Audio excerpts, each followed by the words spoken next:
Hello everyone. The topic of today is void.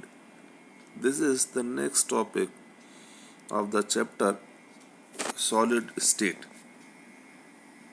Void literally means gap between the constituent particles. Void का मतलब होता है खाली जगह. सॉलिड्स की बात करी जाए तो उनके कंस्टिट्यूएंट पार्टिकल्स या तो एटम्स या मॉलिक्यूल्स या आयंस होते हैं. इनके बीच में जो खाली जगह छूट जाती है उनको हम लोग बोलते हैं वॉइड्स.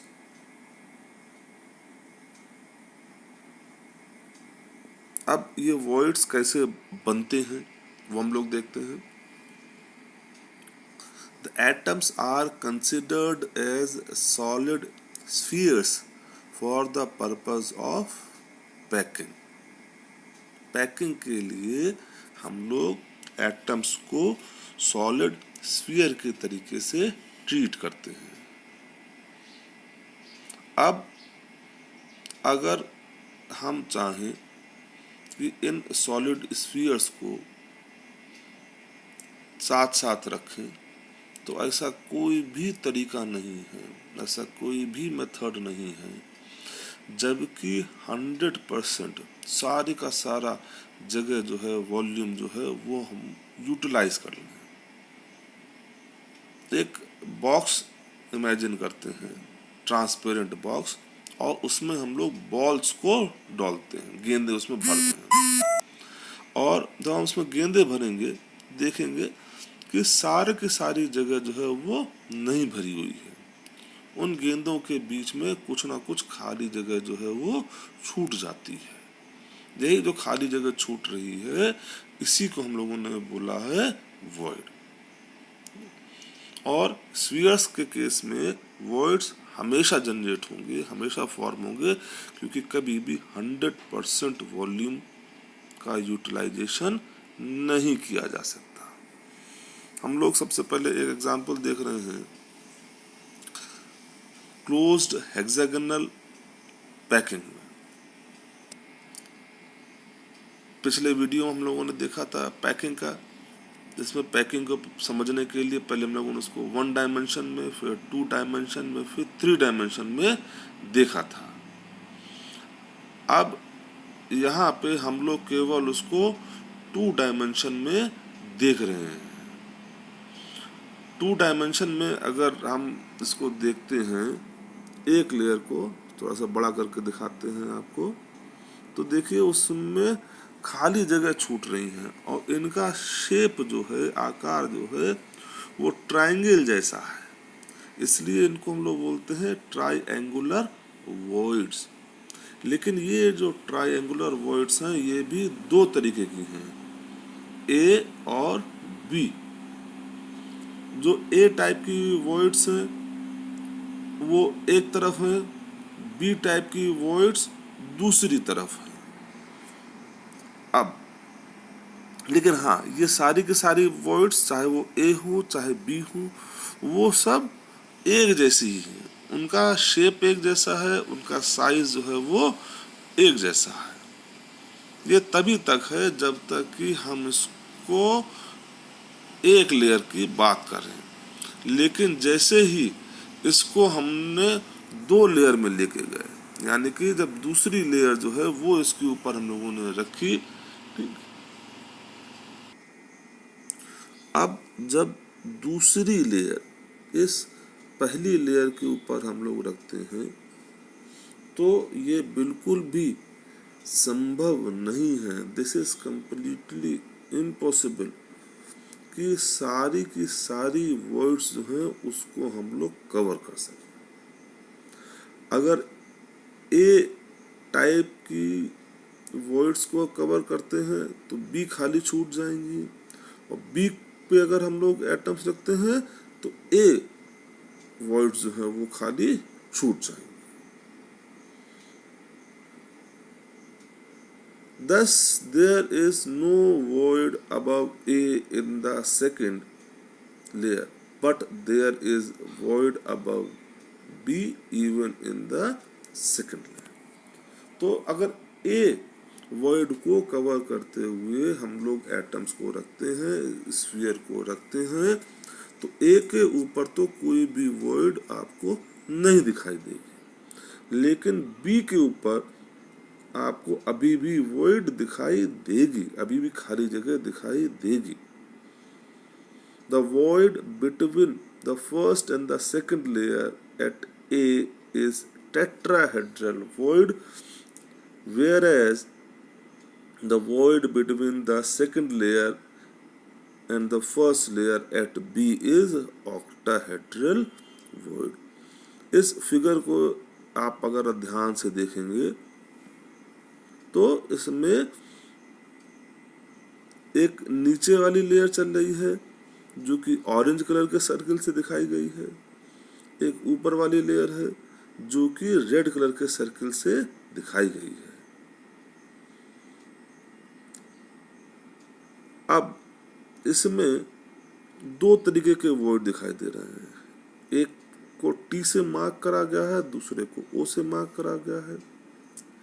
टी यानी कि टेट्राहेड्रल, ओ यानी कि octahedral. Types of voids. Void दो तरीके की, एक का नाम है टेट्राहेड्रल, दूसरे का नाम है ऑक्टाहेड्रल. अब एक एक करके इनको देखते हैं. पहले टेट्राहेड्रल. ऐसा हम उन्होंने जैसे पहले डिस्कस करा है कि जब भी सेकंड लेयर में वॉइड के ऊपर कोई भी एक एटम रखा जाता है, कोई स्फीयर रखा जाता है, तो जो खाली जगह छूटती है उसको हम लोग बोलते हैं वॉइड, और उसको टेट्राहेड्रल वॉइड इसलिए बोलते हैं क्योंकि उसमें जो बन के तैयार हो रहा है फिगर वो एक टेट्राहेड्रॉन है. टेट्राहेड्रॉन का मतलब होता है एक ऐसा क्लोज्ड स्ट्रक्चर जिसके की 4 साइड्स हों, और ये बन रहा है 4 स्फीयर को ज्वाइन करने से, इसलिए इसको बोलते हैं टेट्राहेड्रॉन.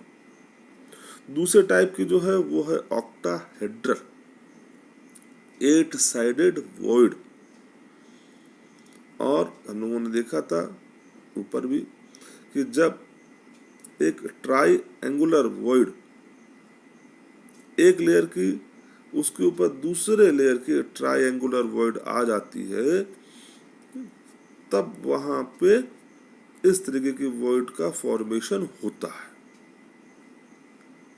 और ये 6 स्फीयर से सराउंडेड है, इसलिए इसको बोलते हैं ऑक्टाहेड्रल वॉइड. फिर बहुत इंपॉर्टेंट, नंबर ऑफ वॉइड.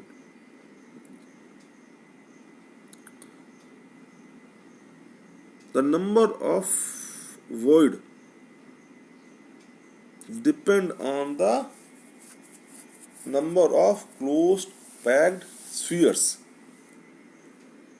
कितने क्लोज्ड पैक्ड स्फीयर हैं इस पे डिपेंड करेगा कि वॉइड जो है वो कितनी है और किस टाइप की.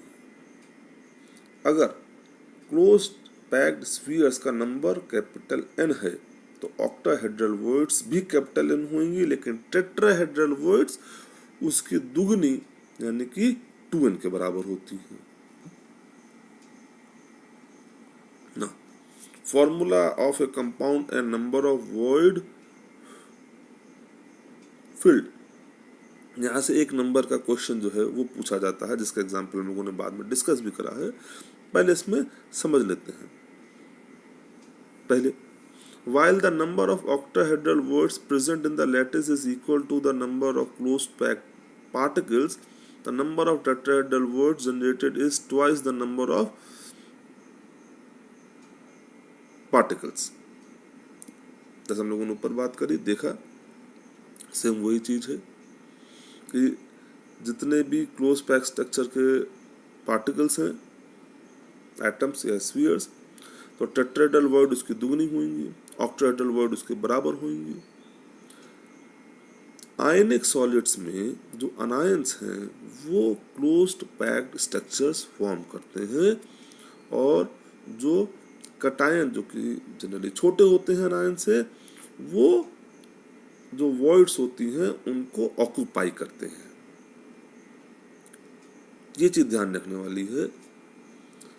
फिर tetrahedral voids are smaller in size while octahedral voids are larger, ये हम लोग देख ही चुके हैं, बता ही चुके हैं। If the cation is small enough, then tetrahedral voids are occupied. If bigger, then octahedral voids. अब अगर कटायन का साइज छोटा है तो वो टेट्राहेड्रल वॉइड में जाएगा, अगर बड़ा है तो टेट्राहेड्रल वॉइड में अब नहीं जा सकता, तब वो ऑक्टाहेड्रल वॉइड में जाएगा। When all tetrahedral and not all octahedral and tetrahedral voids are occupied, किसी भी कंपाउंड में जनरली ये नहीं होता कि सारी की सारी टेट्राहेड्रल और ऑक्टाहेड्रल वॉइड जो है वो भरी हुई हों। कितनी टेट्राहेड्रल या ऑक्टाहेड्रल वॉइड्स भरी हुई होंगी ये इस बात पर डिपेंड करेगा कि कंपाउंड का केमिकल फॉर्मूला क्या है। और इससे जिस टाइप के क्वेश्चंस आते हैं वो हम लोग कुछ क्वेश्चंस जो हैं वो देखते हैं। 2 एग्जांपल्स। पहला 2019 का आया हुआ है। A compound is formed by 2 elements X and Y. Atoms of the element Y as anions make CCP and those of element X as cations occupy all octahedral voids. What is the formula of the compound? अब हम लोगों ने ऊपर देखा था यहाँ पर इस स्लाइड में, स्लाइड नंबर 10 में, जो भी स्लाइड थी ये, this was slide number 10, yes. तो स्लाइड नंबर 10 में हम लोगों ने देखा था कि जितने एटम्स होते हैं ऑक्टाहेड्रल वॉइड्स भी उतनी हैं। अब इस क्वेश्चन में कहा गया है कि सारी ऑक्टाहेड्रल वॉइड्स भरी हुई हैं। इसका मतलब कि जितने अनायंस हैं उतने ही कटायंस हैं, इसलिए इस कंपाउंड का फॉर्मूला जो है वो हो जाएगा XY। दूसरा क्वेश्चन देखते हैं, आखिरी question. A cube, a solid, is made of 2 elements A and B. Element A forms CCP while atoms of element B occupy 1/3 of the tetrahedral voids. What is the formula of the solid? ये भी 2019 का question है। अब फिर से वापस आए, इसमें देखा कि टेट्राहेड्रल वॉइड कितनी है, 2n है, यानी कि दुगनी है number of closed packed sphere से। तो क्या होगा कि जो नंबर ऑफ टेट्राहेड्रल वॉइड्स भरी हुई हैं as compare to closed packed structures, that will be 1:2 into 1/3, क्योंकि 1/3 भरी हुई है और क्लोज पैक स्ट्रक्चर्स के कंपैरिजन में वो डबल होती हैं, तो 2 into 1/3 या फिर रेशियो आ जाएगा 3:2 और कंपाउंड का फॉर्मूला हो जाएगा A3B2। Thank you.